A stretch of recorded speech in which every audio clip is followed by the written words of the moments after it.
You can have messaging that suggests something very effective, but people will not comply with it because it's either too extreme, it's too difficult, or it flies in the face of their beliefs. You need to be able to reach that medium of something being effective, being compassionate to people's needs and beliefs, and being something that will achieve high compliance. Because effective messaging is not effective if you don't get behavioral changes, right? You need that compliance. From the McCourtney Institute for Democracy and various remote locations throughout State College, I'm Michael Berkman. And I'm Chris Beam. I'm Jenna Spinelli, and welcome to Democracy Works. And this is our first ever fully remote recording.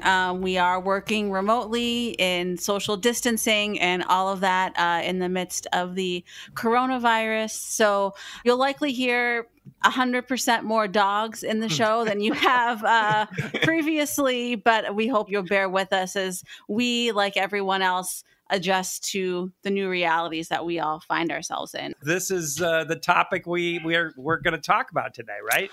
That's right. Joining us today is Nita Bharti, an assistant professor of biology and the Lloyd Huck Early Career Professor in the Huck Institutes of the Life Sciences at Penn State. And we're going to talk all about the coronavirus and public health messaging and how that differs in democracies versus authoritarian countries. So no shortage of things to talk about there. Yeah, I think actually there's really two questions on this when we're talking about a democracy. One is how you posed it, how democracies and authoritarian regimes differently respond to a crisis like this. But the other is how the crisis affects our democracy. We're not health experts. We can't tell you except to say wash your hands. We're not going to do anything beyond that. But my healthcare professional wife in the room just said, don't touch your face either. But regardless, we can talk about what does this mean for democracy. Chris, the coronavirus began in an authoritarian country, in China. We've heard a lot about how different countries around the world have been responding. So what's interesting is that you find success and failures on both sides, right? Exactly. Because authoritarian regimes and democracies each bring different strengths and weaknesses to these kinds of problems. I think that's right. And I think that's what's so really interesting about this. To the degree that we can abstract from the human tragedy, you see both democracies and authoritarian governments bringing different features of their everyday life to this crisis and responding better or worse as a result, right? The basic features are that an authoritarian government is closed and it is not set up to allow for an open and honest exchange of information. And information is, of course, critical in a public health crisis. Right. And so that's the basic downside of an authoritarian government, whereas a democracy is just better able and better institutionalized to deal with the full and frank and truthful exchange of information, right? Right. And so information in these authoritarian country like China is going to be very tightly controlled by the regime. As it always is. That's true. So the other half of that is that after China understood that this was not going away, they responded dramatically, quickly, and I guess you would say cold-heartedly to this reality, right? Because, authoritarian regimes can act very fast. Right. They don't have to deal with Congress. Right. And or constituencies, right? They don't have to deal with constituencies. Mm-hmm. And they have powers highly concentrated in the hands of, a very small number of people, and they can act quickly. And there's no real tradition or understanding of civil rights. So if the government says, we're putting you in quarantine, we don't care if you're a child, we're putting you, individual, into quarantine. And that goes for other things that China has done, right? That's about civil rights, but they also put up a hospital in a week, right? It is true they can act fast. They can seem to act very authoritatively and effectively. But the Economist did a very interesting little study where they compared democracies with authoritarian regimes over many, many epidemics. And their conclusion is that overall authoritarian governments have more deaths. Right. And I think what that comes down to is that it's easier for democracies to, in a crisis, move quickly than it is for authoritarians to suddenly change their stripes and become open and honest with respect to the supply of information. Right. Well, right. so And within our country, there's a further complication of the fact that we're a federalist country. And so, whereas an authoritarian country or even a more centralized country can have a national uniform response, in the US, like with almost everything, we have a patchwork of responses. We have some governors who are taking very, very stringent actions, and we have other governors that are really doing not all that much. That's true. And I just want to add one more wrinkle to this, and that is that democracies differ as well, right? I mean, the United States is a distinctively libertarian country. Italy and South Korea are both democracies, but they both shut down parts of their country. There's no question that they were going to do that, irrespective of the question of what that means to civil liberties. They just did it. Now, mind you, in both countries, the virus was much more, the epidemic was much more extended and dangerous. And so people saw this as in their self-interest, irrespective of their civil rights. We've been talking a bit here about the differences between democracies and authoritarian governments. It's probably worth pointing out that democracies in wartime settings are more like authoritarian governments than they are in non-wartime settings. I mean, wars give democracies, democratic leaders, the excuse and the opportunity and the powers to act. War Powers Act, right? Yeah, act in, well, I think there's some sort of an emergency act. But, you know, when President Trump yesterday or this week started to refer to himself as a wartime president, I think there is a clear purpose to that. And that is that they want that wartime presidents can act in more unilateral and direct ways than they can when they're not in wartime. Mm-hmm. Right. So maybe we can pick up on some of that after the interview, but I think we've kind of set the framework here for some of what we're going to be talking with Nita about. So let's go now to my interview with Nita Bharti.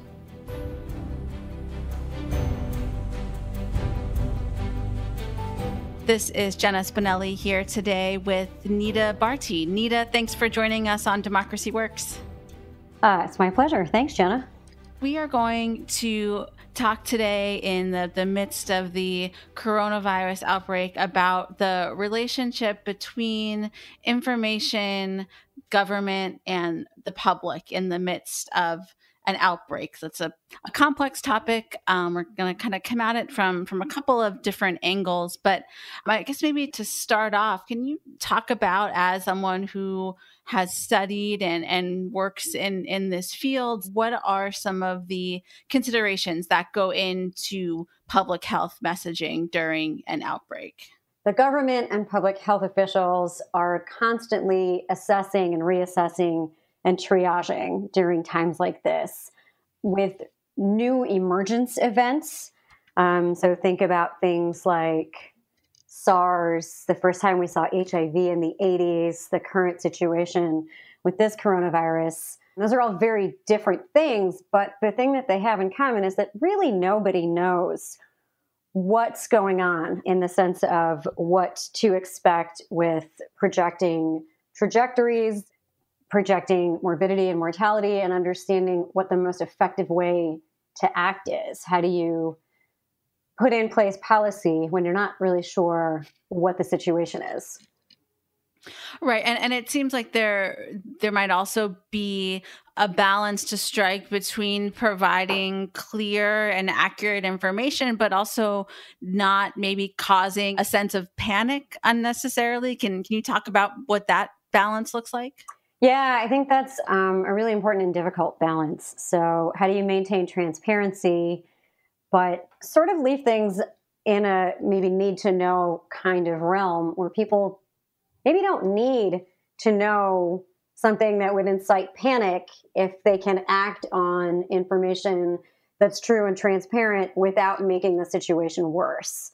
You know, that's really the trick with underreacting versus overreacting. I think that the retrospective nature of how we assess what has happened.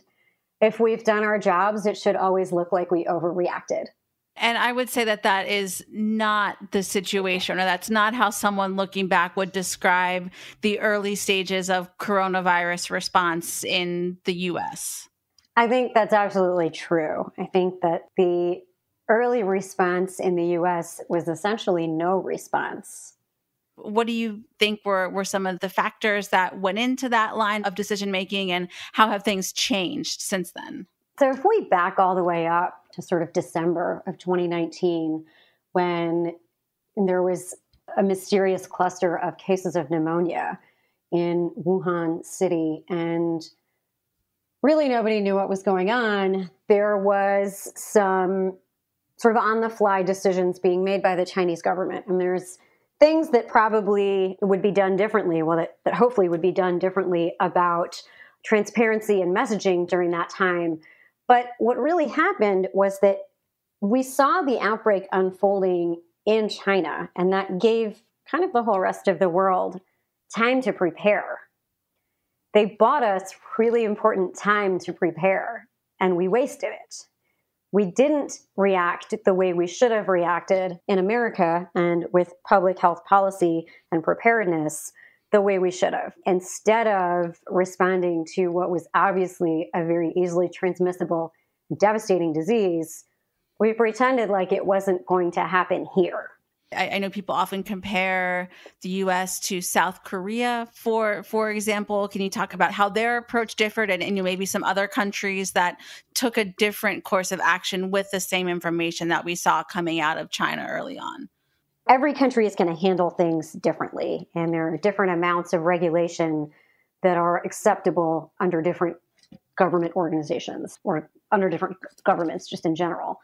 So I think that without even having to look at what other countries did that was successful or not, within the U.S.'s normal amount of oversight and power and regulation, there was a lot of preparedness that could have happened, and there was a lot of transparent messaging that could have happened about taking this virus seriously, getting resources in place, not just for healthcare workers and healthcare providers, but for the general public, and messaging on what people need and don't need. And a lot of that really basic stuff that didn't really require a lot more than a couple of really clearly worded statements from a high up official.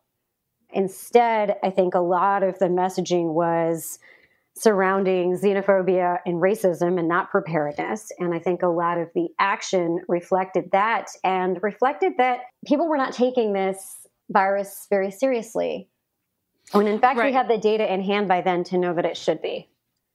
Right. So what does that process look like to the extent that you know inside the government? I know we hear about the CDC, and of course now we see Dr. Fauci all over the place, but there's kind of a number of kind of government agencies. There's a bureaucracy that's sort of a part of this. So, I mean, what does that like information chain of command look like? I think a lot of the scientists early on, including people at the CDC, were well aware that this needed to be taken seriously, and were well aware that there were things that could be done without infringing on human rights. There were things that could be done with the data that we had in hand that would have set us up for being prepared at the early stages of this outbreak. That information and those warnings and those actions didn't really make their way to the current White House administration. I think that the messaging that came out of the president, and certainly when Mike Pence was put in charge of this outbreak, I think a lot of that messaging really was based on this idea that it wasn't going to be a big deal. They weren't that worried about it.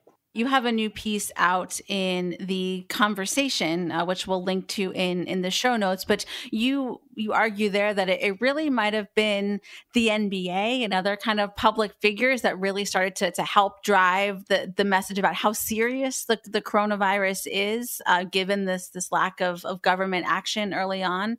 Can you talk more about what that looked like? I felt like we were consistently getting a message from the government that this wasn't a big deal. We just had to keep it out of the country, right? Which at the time where that messaging was continuing, we had certainly already had sustained local transmission of the virus inside of the US.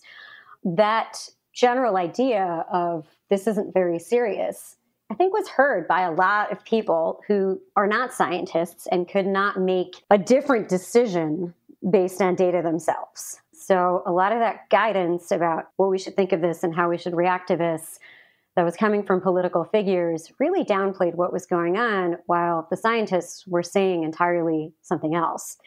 I think that the reach of major league sports in general, certainly nationally, but also internationally, I think that the reach of major league sports cuts across political parties. And I think that the really immediate and powerful decision by the NBA to suspend all games in the league and the obvious financial hit that that would have on the league really showed that we should be taking this seriously. This isn't about money or finances, and this isn't about entertainment. This is about human health and human lives. And in doing something so big and so unprecedented, I think a lot of people, a lot of Americans took notice, and that really put the pressure on the other leagues other than the NBA, right? So then the NHL followed, the NCAA, after, kind of going back and forth on a few different ways of how to handle this, whether they should cancel live crowds or, do things a little bit differently. They finally went ahead and canceled all their games. So there's obviously no March Madness this year. But I think all of these things that seemed unbelievable and unprecedented and like they would never happen, they all happened very quickly. And I think that was a real turning point for the American public about what is going on and is it serious?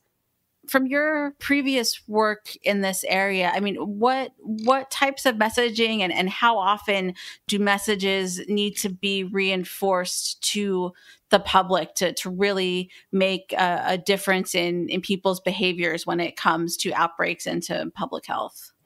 Yeah, so this is a really good question, and this lies at the heart of a lot of outbreak control. The real point of messaging, the end game with messaging, is to deliver something that will be effective and that will garner a high rate of compliance.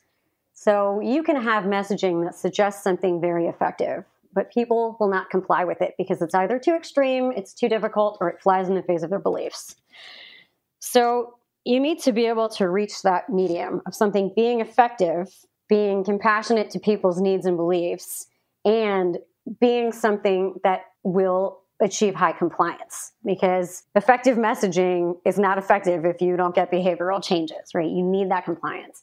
One of the kind of unique features about the US is that, one state or a couple of states tend to do something. Others follow suit. I don't know if it's state level FOMO or, what happens, but there's everybody just kind of wants to follow along. So it seems like some of those things might be, certainly keeping in mind the health and safety of the residents of that state, but maybe also trying to send a bigger message out to the other states, to the rest of the country, that look, even in the absence of action from Washington, we as a state are going to say that we'll do this, and maybe others should kind of follow suit.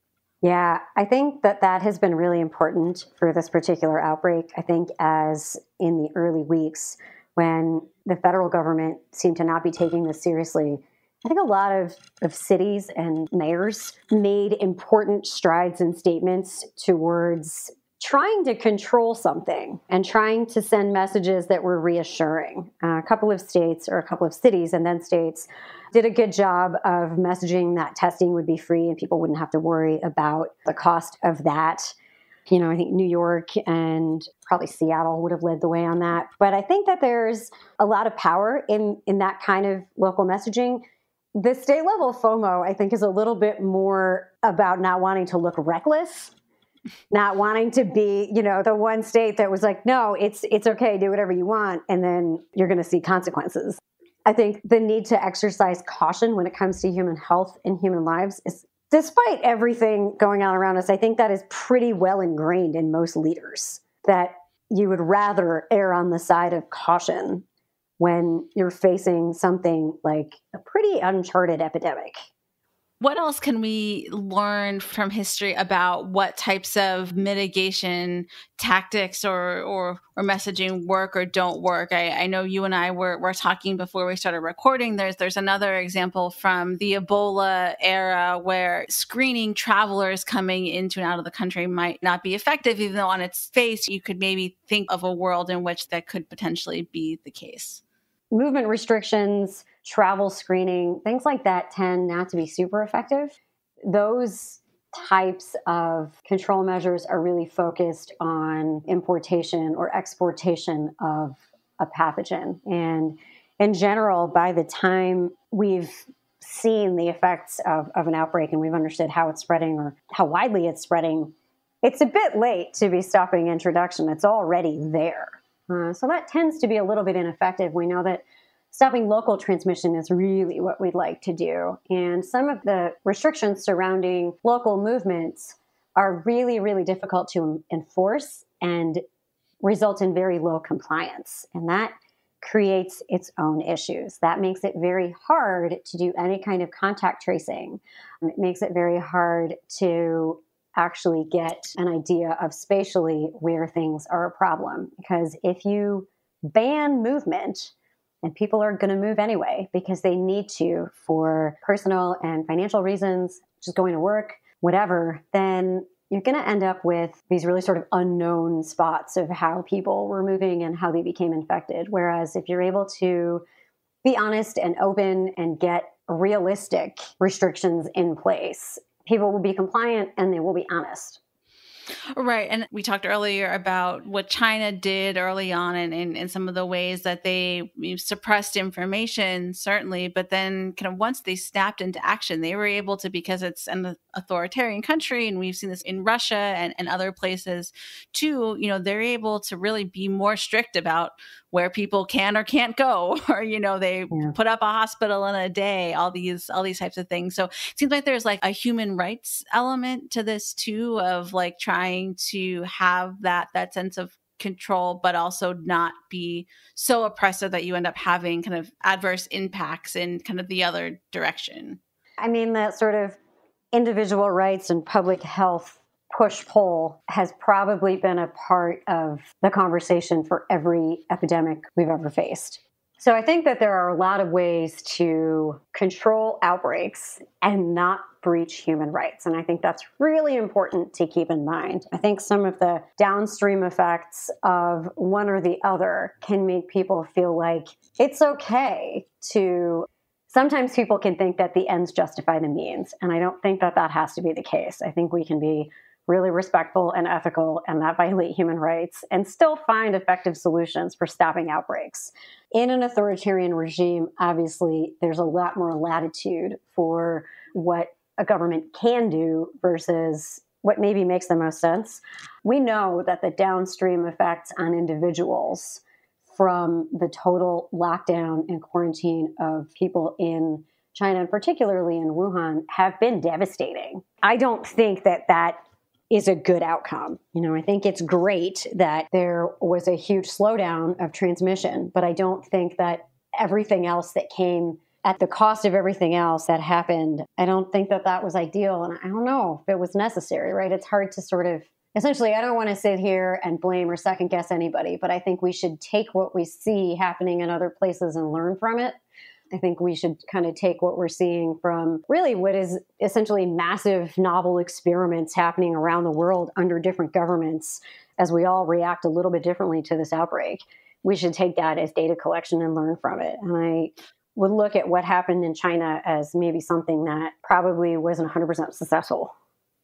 Can you talk about what the medical community and the science community have been doing or started doing in those kind of early days when it seemed like the White House was not maybe taking this as seriously as they should have and not providing the messages that the public needed to hear? What did kind of the science and medical communities do to step up and fill that void, so to speak? So in the early days, I think that Twitter was really active, and I think it was active with both information and misinformation. It's an easy way to sort of have an opinion and shout it to the world and not necessarily have to have much to back up that opinion.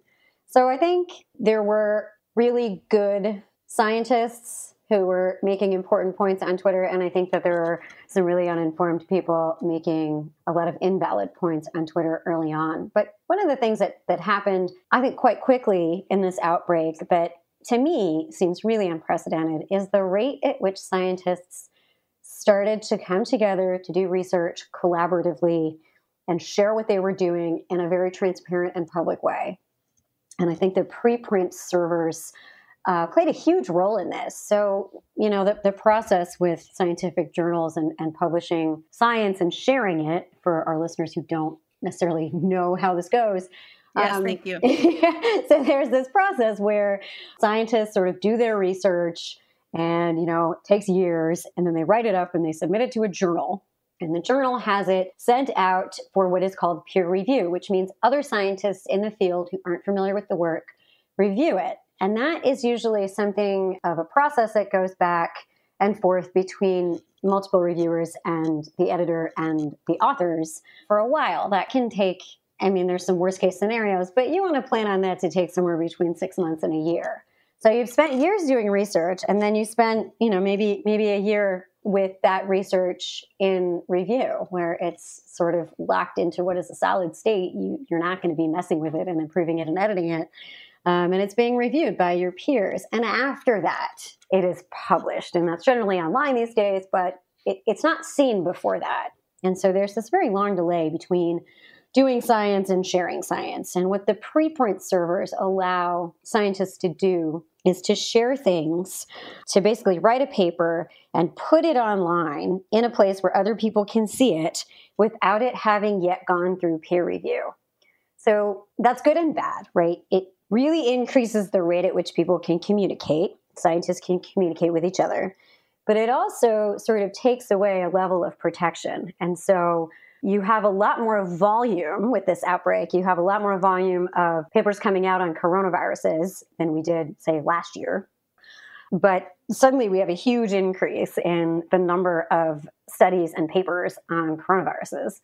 And we've sort of taken away the filter for what's high quality, what's low quality. So these preprint servers are a little bit flooded. But if you're a scientist, that means that you have access to all these things and you can probably tell the difference. If you're not a scientist and you can't tell the difference, you probably can't tell the difference, right? And that's the problem. So a lot of that stuff will end up on Twitter too. And so, there's a good and a bad, with the speed of information being shared really, really increasing, but at this sort of cost. Early in this outbreak, I think there was a huge sort of signal to noise kind of shift. And I think we've sort of settled in on now there's a handful of people who are really immersed and working and credible. And a lot of us are looking to them. Thinking again here from like a global perspective, do you think that we're seeing the international cooperation that we need to really tackle this virus effectively? Should the U.S. maybe be taking more of a leadership role than it has thus far, do you think? So I am honestly a little bit worried about where international relations are going to go after this outbreak. Every time Trump closes a new border, I worry about what that means for relationships with those countries. Certainly when he closed the borders to Western Europe, I don't know, a lifetime ago, last week, 2 weeks, when was that? When he closed those borders, it was not received well by the leaders of the countries that were within that bloc. And I think that that's a fair reaction. That was a useless measure, and it did nothing. It was not going to be an effective public health step to take. And it sent a very negative signal about international cooperation. And I worry coming out of this, I'm surprised more countries haven't blatantly just said that they're closing their borders to the U.S. I know that has been talked about a lot, but yeah, I do worry about the long-term effects on international relations as a result of some of these slightly bizarre and ineffective policies. I think international cooperation in general is really the only way to get through infectious diseases and outbreaks, because we don't have administrative borders for diseases, right? They go where we are, and we're everywhere. And so it seems really, really sort of short-sighted to try and close borders when really what we should be doing is working together. Switching gears just a little bit here, but before we start to wrap up, what do you make of the testing approach that the U.S. has taken thus far? Are there things that you think we could or should be doing differently to help mitigate and help prevent further spread of the virus? Yeah, I mean, it kind of seems like we're only testing NBA players, which is an odd strategy. I think that the lack of testing that's happening right now is probably the greatest weakness out of everything that's gone wrong here. The lack of testing is really the thing that is holding us back. We don't know what's going on. We have a good sense that there's a lot of mild infections that are transmitting, and we have a good sense that there's probably a ton of unreported cases out there. So we're underestimating and underreporting the impact of this. And all of that means that we can't get ahead of it. We're constantly reacting. The lack of testing and the shortage of testing kits has, I think, absolutely been probably the biggest hindrance on the entire U.S. response. We should be testing everybody. We should be testing everybody in drive-through clinics like South Korea set up almost immediately. We should be making this really easy. And instead, what we're hearing is that people who have either travel history or symptoms or sort of high-risk contacts, they're not being eligible for testing unless one of their contacts has been already tested positive. And so we're sort of stuck on like a hamster wheel where you can't get tested unless your contacts were tested positive, but your contacts can't get tested until their contacts are tested positive, and you just, like, it never ends. I think that not just for understanding how to stop this current outbreak, but for understanding how future viruses might spread, right? This isn't the last respiratory virus we're going to see.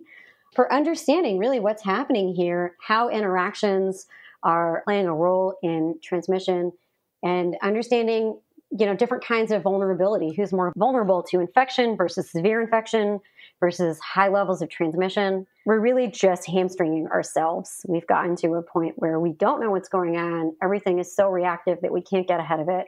And we've wasted so much time not getting the important information and testing everybody that we've backed ourselves into a corner. All right. Do you think it is possible at this point to get off the hamster wheel or try to reach a point where we are getting ahead of things at all? So I don't think that that's impossible, but I do think that you lay the groundwork for something and you see the results of it weeks or months later. We haven't laid the groundwork. So the time that we lost not reacting early in the outbreak, when the government wasn't taking this seriously, was when we should have been stocking up on tests and PPE and protecting healthcare workers and getting bills into place to have paid sick days and everything else that is going to now, hopefully, best case scenario, happen. And it's March. And this is what should have been happening in January. So yeah, in a couple of months, maybe. I don't think it's impossible. I don't think that we should not act. Obviously, late is better than never, and that we didn't do something before doesn't mean we shouldn't stop us from doing it now.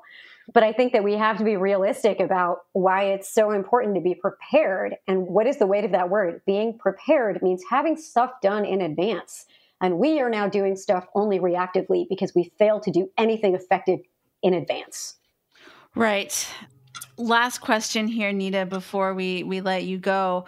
You were talking before about things being closed and you're not being able to go to the gym and go out to eat and all these things that we've seen as states and cities have tried to enforce this social distancing and breaking up large gatherings. How long do you think that we're likely to see these types of restrictions in place, or these types of social distancing measures enforced? So I think there's two parts of this that are equally important.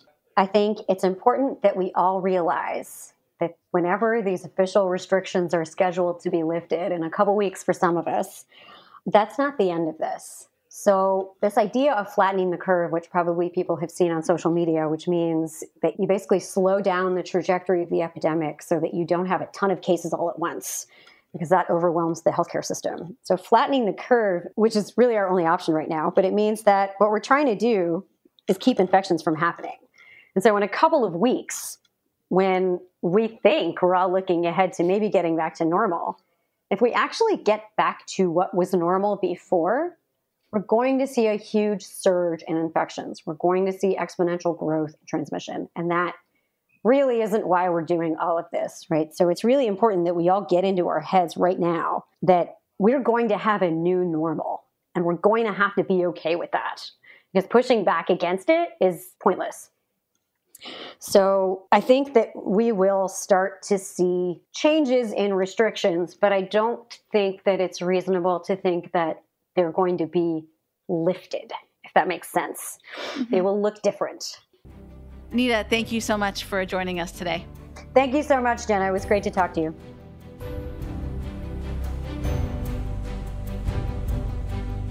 So, Chris, I was really struck by her emphasis on the importance of information during an epidemic like this. In a democracy, of course, that information is not centrally controlled out of the government the way that it would be in an authoritarian regime. We're very dependent upon the media and more decentralized sources to relay that information.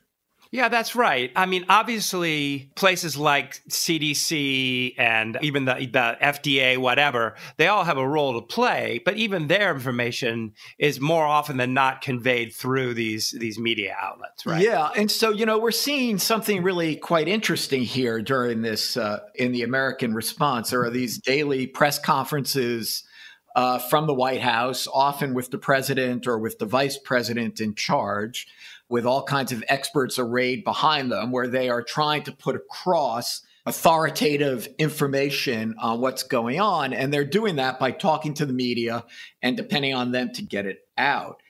It seems that the one thing you should not be able to partisanize is a viral epidemic, right? Yeah. The virus doesn't care if you're Democrat or Republican, right? But yet, in a way that is very, very reminiscent of what we were saying about authoritarians and how they can't simply turn on a dime. I don't think the president can either. I think the president just always sees things in this partisan lens. And so he's doing the same thing now. Well, this is what's going to make our response here so much different than our response, say, in another national emergency. I know you and I have talked a little bit about how the U.S. responded during World War II, for example. So here's what I think is different and potentially terrifying about the difference between the United States in World War II and the United States now.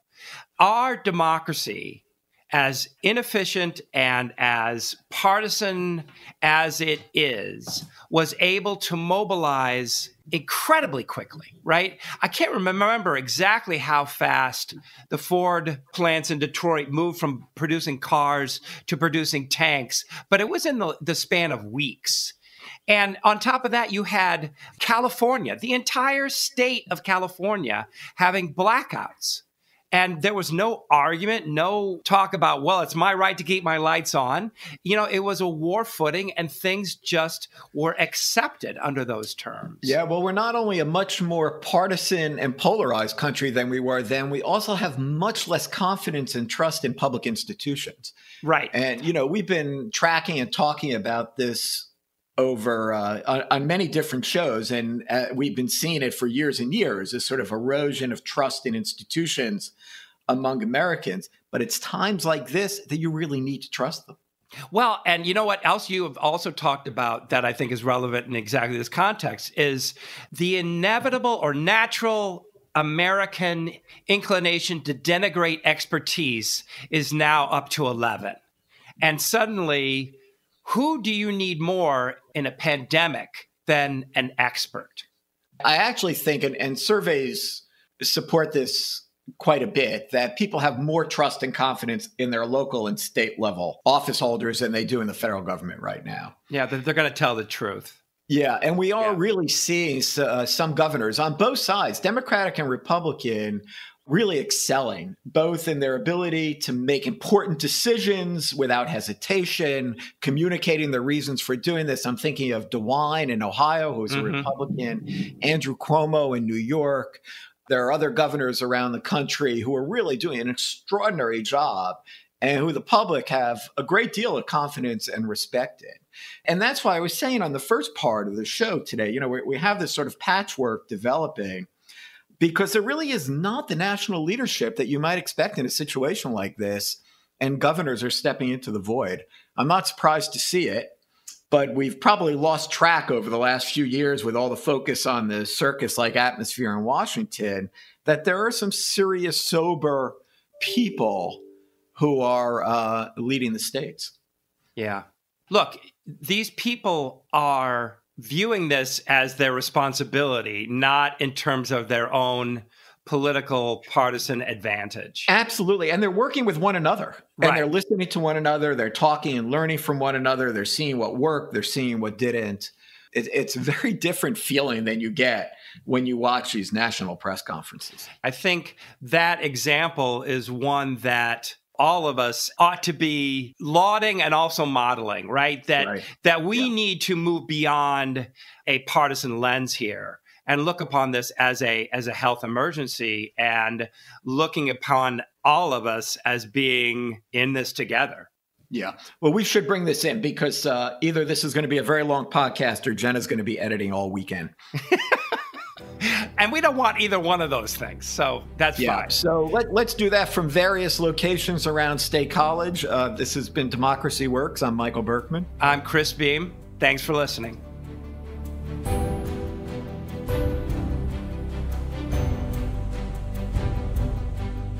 Democracy Works is produced by the McCourtney Institute for Democracy at Penn State and WPSU Penn State, Central Pennsylvania's NPR station.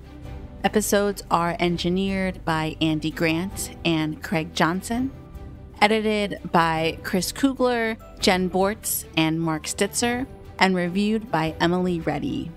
Our interns this semester are Nicole Grayson and Stephanie Crane, two seniors in the Donald P. Belisario College of Communications at Penn State. Democracy Works is part of the Democracy Group, a network of podcasts all about civic engagement, civil discourse, and democracy. Visit democracygroup.org to learn more about our member shows and access deep dive playlists on topics like gerrymandering and money in politics that are curated from across the network. If you like what you heard today, please leave us a rating or review in your podcast app. Thanks for listening, and we will see you next week.